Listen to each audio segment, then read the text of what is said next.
What if nothing that happened to you was wasted? But not as a comfort and not as a platitude, but as a structural argument. Joseph would have laughed at that position from the inside of the pit or from the prison or from the second year of the prison when Pharaoh's cupbearer forgot about him. But from the other side, from the moment that Joseph stood before his brothers and said the words, "You intended to harm me, but God intended it for good," it becomes the most accurate sentence ever spoken about suffering. And that's territory six. The fuel is real. The container, that is what changes everything. You know that Joseph was his father's favorite, which to all his other brothers just made him absolutely insufferable. And he had dreams, and he told his brothers about these dreams, and they weren't good for the brothers. In fact, they were dreams of his brothers bowing down to him, which you can imagine a bunch of older brothers bowing down to their younger brother, being like, no, that's not going to happen, man. He was gifted and he knew it, but he lacked the wisdom that suffering would eventually give to him. He was exactly the type of person that needed to be formed before he could be trusted with what he was built for. And then the pit. His brothers stripped off this coat of many colors, this coat that he was the chosen one of his father. They stripped it off of him and they threw him in the pit like he was nothing. They sold him to slave traders for 20 pieces of silver. He was only 17 years old. Think about that. In one afternoon, he went from the favored son to very literally a piece of property. And this event, the pit, was the beginning of the 13 years. A man named Potiphar bought Joseph. And while he was in Potiphar's house, he rose. He gained trust. He was running the household. And then there was Potiphar's wife, who took a liking to Joseph and was interested in him and made several advances at him. Joseph always said no because he didn't want to break the trust of Potiphar because of what he had given him, how he had risen in his house. In fact, she made an advance at Joseph one time and grabbed his cloak, and as he was running away, his cloak ripped. He did not want to do anything with this man's wife, but she went to Potiphar and used that cloak and said that Joseph had come after her. Potiphar believes his wife, throws Joseph in prison, and then, like he did in Potiphar's house, he rises in prison. The chief jailer trusts him. He interprets the dreams of Pharaoh's cupbearer and baker, and the cupbearer is restored. He says two things to the cupbearer. I'm going to read them to you. He says, "Remember me, mention me to Pharaoh." And then there's 2 years of silence. The cupbearer forgot about him. 2 more years after everything else, after the pit, after the slavery, after Potiphar's house, after the prison. 2 more years he was waiting because of the one person who could have helped him just forgot. I would say that it's not a detour. It is the curriculum. Every year of those 13 was building something inside of Joseph that the assignment required. Patience, the administrative ability, the capacity to manage complex systems under pressure, the ability to see God's hand in circumstances that seem and they look like abandonment. Those are things that you can't learn them in a classroom. These are things that you learn in prison. Listen, pain without a container is simply just suffering.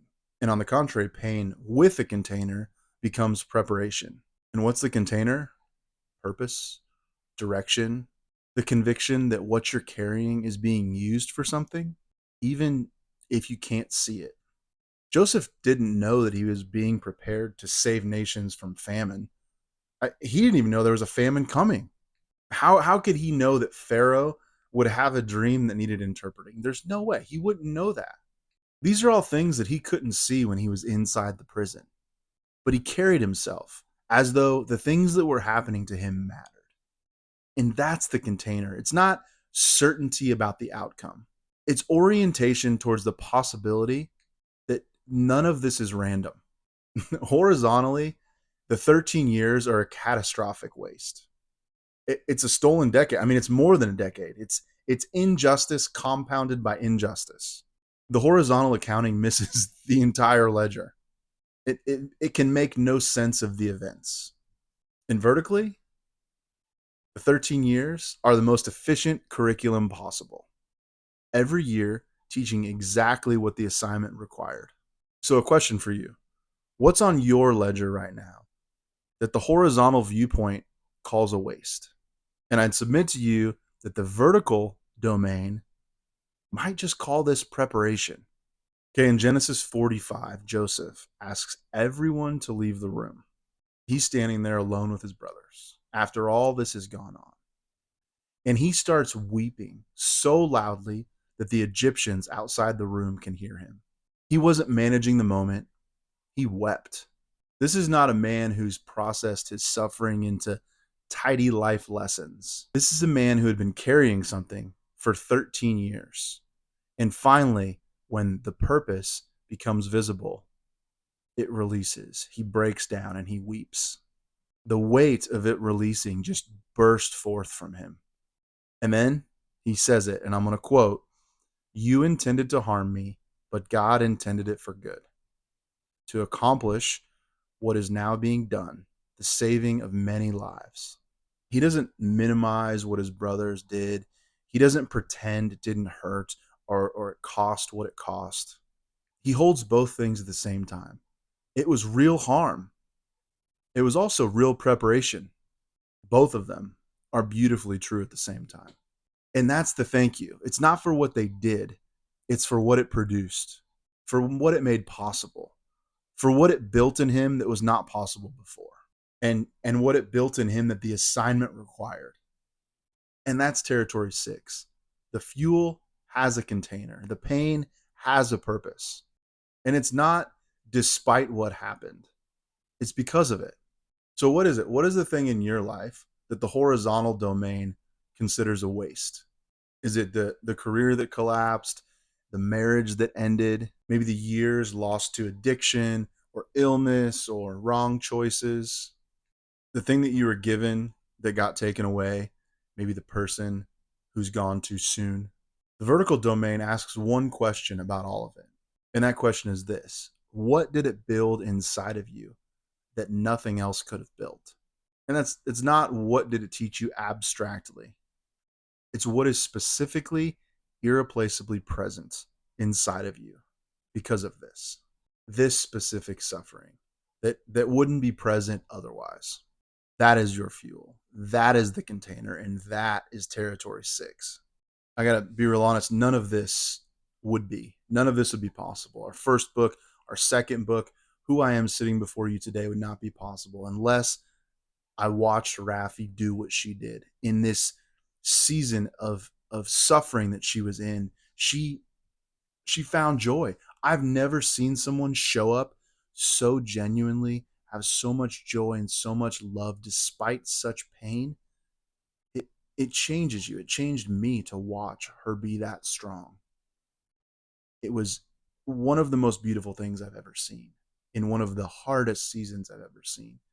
And that then became fuel for her. She created a program called Breathe, Shake, Shout for parents and their kids when they were going through hard times.